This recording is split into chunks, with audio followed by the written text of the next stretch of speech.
Next question है, ये भी ट्रिग्नोमेट्रिक फंक्शन है। फर्स्ट क्वेश्चन जो अपन ने देखा वो एल्जेब्रिक था, सेकंड था ट्रिग्नोमेट्रिक। थर्ड क्वेश्चन में अगर आप ध्यान से देखें तो ट्रिग्नोमेट्रिक और एल्जेब्रा दोनों का मल्टीप्लिकेशन है, ठीक है। एक्स भी है और साइन पाई एक्स है। लिमिट है आपकी -1 से 3/2। अगर सिर्फ ट्रिग्नोमेट्रिक फंक्शन होगा तो लिमिट आपकी एंगल मतलब पाई के फॉर्म में होगी या डिग्री के फॉर्म में होगी। लेकिन अगर x है मल्टीप्लाई में या सिंगल x है मतलब एल्जेब्रिक है तो उसमें लिमिट हमेशा नंबर के फॉर्म में होगी आपकी, जैसे इसमें दी है -1 से 3/2 आपके नंबर के फॉर्म में लिमिट दी है। अब आपको इस लिमिट को भी ब्रेक करना है। पीछे अपन दोनों पढ़ चुके हैं, एल्जेब्रिक वाला भी पढ़ चुके हैं, ट्रिग्नोमेट्री वाला भी। फर्स्ट स्टेप वही फाइंडिंग टर्मिनेटिंग पॉइंट्स, पॉइंट या पॉइंट्स वो निकालेंगे टर्मिनेटिंग पॉइंट्स। कैसे? x sin pi x equal to 0। हमेशा जो मॉड के अंदर वैल्यू है उसके इक्वल टू 0 पुट किया, जो भी फंक्शन है। अब यहाँ पर दो फंक्शन मल्टीप्लाई में है।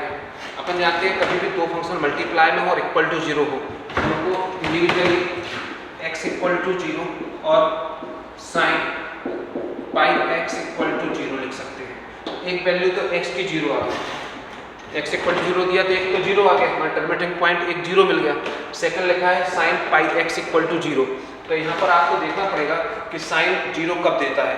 तो sin जो 0 देता है, sin 0 की वैल्यू 0 होती है एक तो, और सेकंड होती है sin पाई की वैल्यू 0।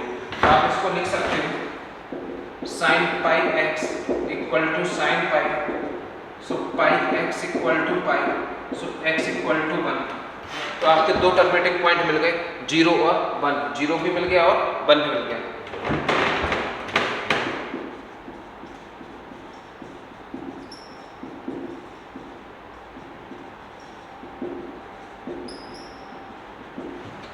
जीरो एंड 1, इसका मतलब ये हुआ जो आपकी गिवन इक्वेशन थी 1 to 3/2 mod of x sin pi x dx, ये आपके दो पार्ट से डिवाइड हो जाएगी, 1 से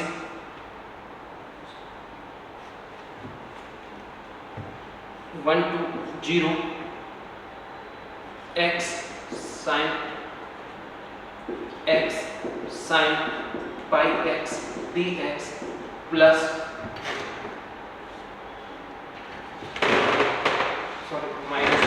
-1 से 0, फिर 0 से 1 x sin पाई x dx। पहले लोअर लिमिट फिर 0, आपको देखना सब लोअर लिमिट, उसके बाद फिर आया 0 आया, 0 के बाद उससे ग्रेटर देन क्या हुआ 1 हुआ, और 1 से ग्रेटर देन क्या है 3/2। 0 से 1 फिर 1 से 3/2 x sin पाई x dx। ये आपका आपने लिमिट को ब्रेक कर लिया। लिमिट 3 पार्ट्स में डिवाइड हुई आपकी लिमिट, -1 से 0। जो लोअर आपको हमेशा जो लिमिट है वो इसी इन दोनों के बीच में ब्रेक होगी, मतलब स्टार्टिंग लोअर लिमिट यहीं से होगी और लास्ट जो आखिरी वाला इंटीग्रेशन होगा उसकी अपर लिमिट हमेशा ये ऊपर वाली अपर लिमिट ही होगी, ठीक है। तो -1 से 0, 0 से 1 और 1 से 3/2। अब क्या है कि ये सब ऐसे ही आएंगे, इनके साथ कोई ना कोई साइन आएगा, ये आपको देखना पड़ेगा, ठीक है। ये कैसे देखेंगे कि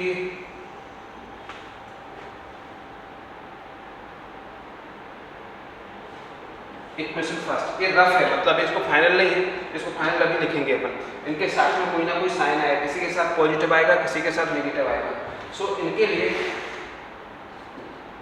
for finding sine with modulus function, modulus function के साथ साइन फाइंड आउट करने के लिए फर्स्ट क्या था, फर्स्ट था -1 to 0। तो आपको इसके लिए कोई अलग से लॉजिक नहीं लगाना, आपको सिंपल सा कंसेप्ट क्या करना है कि -1 और 0 के बीच में कोई नंबर लेना है और वो इसमें पुट करके देखना है, वो जो साइन देगा वही इस फंक्शन का साइन होगा। पुट तो माइंड लिमिट का क्या मतलब हुआ कि इस फंक्शन में यहाँ से यहाँ तक वैल्यू पुट कर सकते हो, तो इनके बीच में साइन लिया, रेट 1/4 -1 और 0 -1/4 ले लिया, x equal to x equal to -1/4 और इसे कर दिया इसमें पुट इन इसमें x sin पाई x में, तो ये क्या हो जाएगा, ये हो जाएगा -1/4 sin पाई या -π/4। तो अपन जानते हैं कि sin minus theta minus sine theta होता है, आपको मालूम होगा कि sin माइनस थीटा जो होता है वो माइनस साइन थीटा होता है, तो माइनस बाहर आ जाएगा, तो 1/4 sin π/4, sin π/4 की वैल्यू थी 1/√2, सो 1/4 इंटू 1/√2। ये आंसर क्या है उससे कोई फर्क नहीं पड़ता, अपने को ये देखना है कि पॉजिटिव आया या नेगेटिव आया, दैट इज पॉजिटिव। इसका मतलब है देन इस वाले पे क्या आएगा, पॉजिटिव साइन आएगा। ऐसे अगर चाहो तो आप एक रफ में करके देख लो, देन ठीक है। अब लिया 0 और 1 के बीच में, 0 और 1 के बीच में नंबर ले लो, इस यहाँ पे भी x इक्वल टू 1/4 ले लिया, फिर से पुट करेंगे तो यही दिख रहा है कि x इक्वल टू 1/4 करोगे तो ये सेम ही रहेगा, जैसा माइनस माइनस प्लस हो गया था, इस वाले में कोई फर्क नहीं पड़ेगा। x sin π/x मतलब 1/4 sin π/4, तो ये भी कैसा आया, पॉजिटिव आया, मतलब इस सेकंड वाले फंक्शन में भी क्या होगा, पॉजिटिव ही साइन लगाएंगे, यहाँ भी पॉजिटिव आएगा और यहाँ भी पॉजिटिव। और लास्ट वन, ठीक है, 1 2 3/2, 1 और 3/2 के बीच में कोई नंबर ले लो, तो 1/1 और 3/2 के बीच में लेट x इक्वल टू हो गया, x इक्वल टू ले लिया 5/4, 5/4 मतलब 1.2, ठीक, इनके बीच में ही आएगा, तो x इक्वल टू 5/4 ले लिया, 5/4 लिया, इसे पुट करेंगे इसी में x sin πx में, तो 5/4 sin 5π/4। अब 5π/4 को आपको ब्रेक करते बनना चाहिए, ये तो ठीक है पॉजिटिव है, इसको कैसे ब्रेक करेंगे, 5/4, इसको क्या लिख सकते हैं, इसको लिख सकते हैं पाई प्लस π/4 लिख सकते हैं, ठीक है। तो 5/4 साइन, आपको मालूम होना चाहिए कि sine pi plus theta, pi plus theta मतलब कौन सा क्वाड्रेंट हुआ, first quadrant, sorry third quadrant, pi plus theta मतलब थर्ड क्वाड्रेंट, थर्ड क्वाड्रेंट में क्या होता है, साइन कैसा होता है, नेगेटिव होता है, साइन होता है नेगेटिव, तो इसकी वैल्यू भी क्या आएगी, -5/4 साइन π/4, मतलब इसका साइन कैसा आएगा, इसका साइन कैसा होगा, नेगेटिव आएगा। तो फर्स्ट दो के साथ तो पॉजिटिव आया और थर्ड के साथ नेगेटिव आया, आप चाहो तो ये रफ में कर लिया तो यहीं पे कर दो, तो यहीं पे कर देता हूँ, साइन लगा देता हूँ यहीं पे, ये रफ में करके देखना है पहले, तो यहाँ पर मैंने क्या किया, माइनस साइन लगा दिया, अब इनको इंटीग्रेशन करेंगे, तो इसको बता रहा हूँ,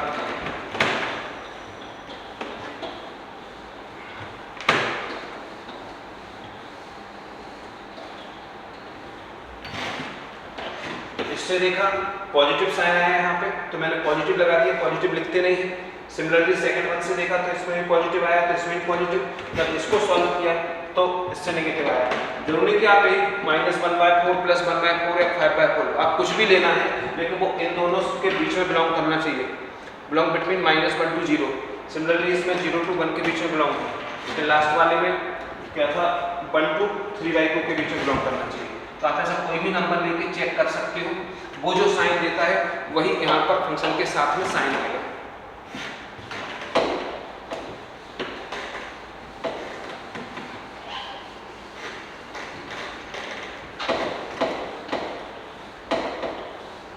अब इसका इंटीग्रेशन करेंगे, इसका इंटीग्रेशन इजी करने के लिए मैं क्या करता हूँ, ये लिमिट दी है -1 से 0 और 0 से 1, और दोनों में फंक्शन के साइन भी सेम है, प्लस ही है, तो मैं चाहूँ तो इनको ऐसे लिख सकता हूँ। आपको एक प्रॉपर्टी बताई होगी कभी इंटीग्रेशन में, वो होती है कि अगर a to b f(x) dx है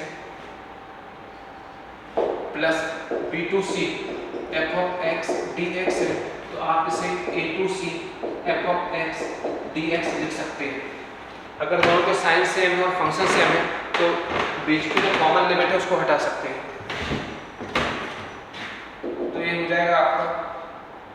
1/2 जो दिया था mod of x sin pi x dx equal to आपकी लिमिट हो जाएगी -1 से +1 x sin पाई x dx प्लस 1/2 माइनस हो जाएगा प्लस और माइनस होके माइनस x sin पाई x dx। यहाँ पर आपको इंटीग्रेशन आना चाहिए।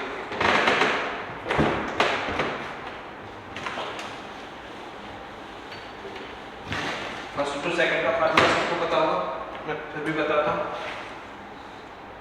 Integration of first into second, first function integration of second function, integration differentiation of first function, integration of second function whole dx।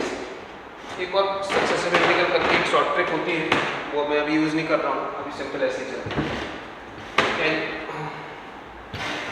First और second suppose करने का rule आपको पता होगा। x को फर्स्ट सपोज करेंगे, इसको सेकंड, तो मैं करता हूँ डायरेक्ट। ये हो जाएगा आपका first function integration of second, इसका इंटीग्रेशन। तो साइन का इंटीग्रेशन होगा, साइन का होता है minus cos pi by x और pi x upon pi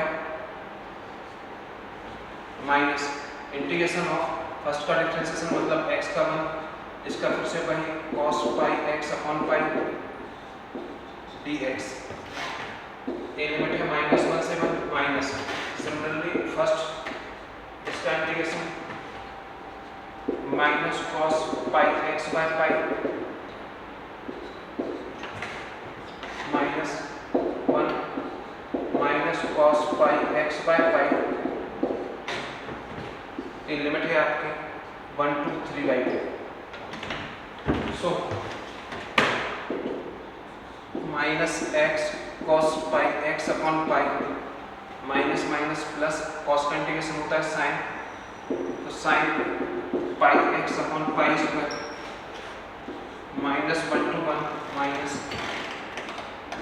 x cos pi x upon pi minus minus plus cos is integration of cos pi x is sin pi x by एक pi पहले से था तो pi square 1/2 मतलब ये तो simple integration है।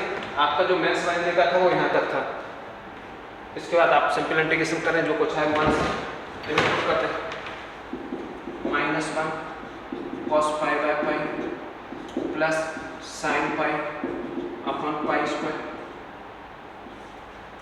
Minus -1 cos minus pi upon pi minus sin minus pi upon pi square minus -3/2 cos 3π/2 upon pi plus sin 3π/2 upon pi square minus -1 put किया, माइनस साइन ऑलरेडी था तो 1 -1 हो जाएगा और cos pi upon pi minus sine pi upon pi square. बस इसको solve करें, जो कुछ आया वो आंसर अपन जानते हैं।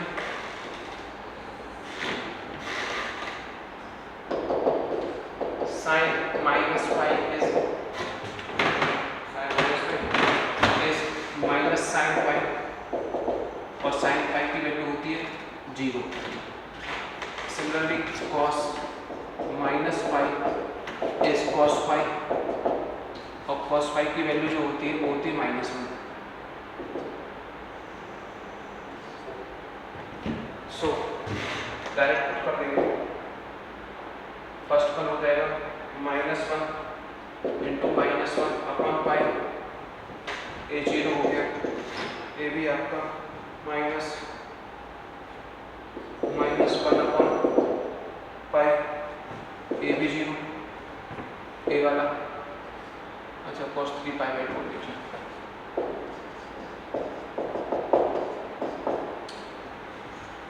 cos 3π/2, 3π/2 की जो वैल्यू होती है cos 3π/2 के लिख सकते हैं पाई प्लस π/2, पाई प्लस π/2 मतलब कितना है थर्ड क्वाड्रेंट में cos नेगेटिव होता है और cos π/2 क्या होता है, cos π/2 जीरो होता है, इसलिए ये क्या हो गया जीरो।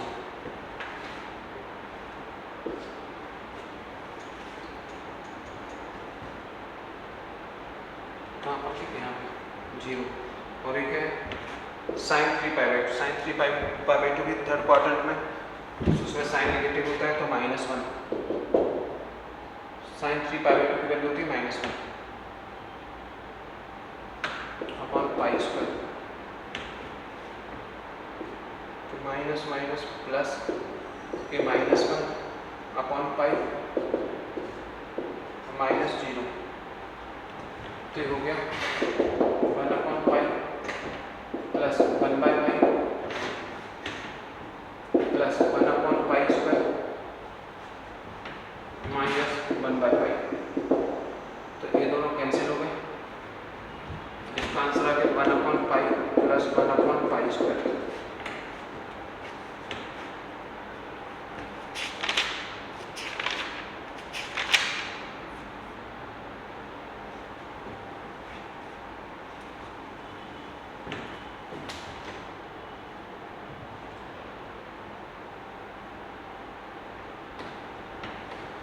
माइनस था cos 5 0 cos minus minus plus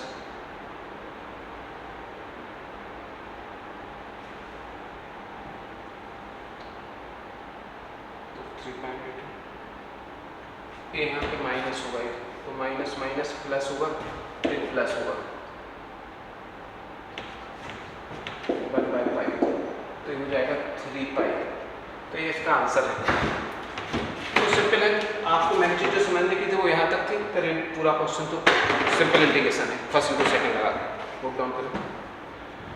next question है 0 to π/2 modulus function of sine x minus cos x। ठीक है, सॉल्व करते हैं। मेथड वही है, first we will find terminating point for finding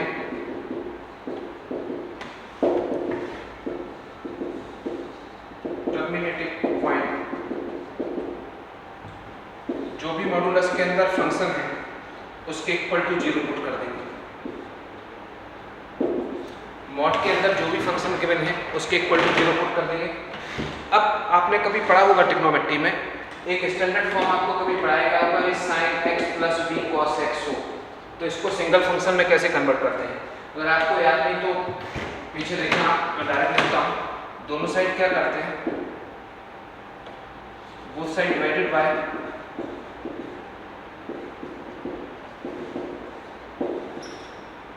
√2। ये मेथड कहाँ से है, वो ट्रिग्नोमेट्री वाले लेक्चर में देख लेना। 1/√2 sin x minus 1/√2 cos x equal to 0।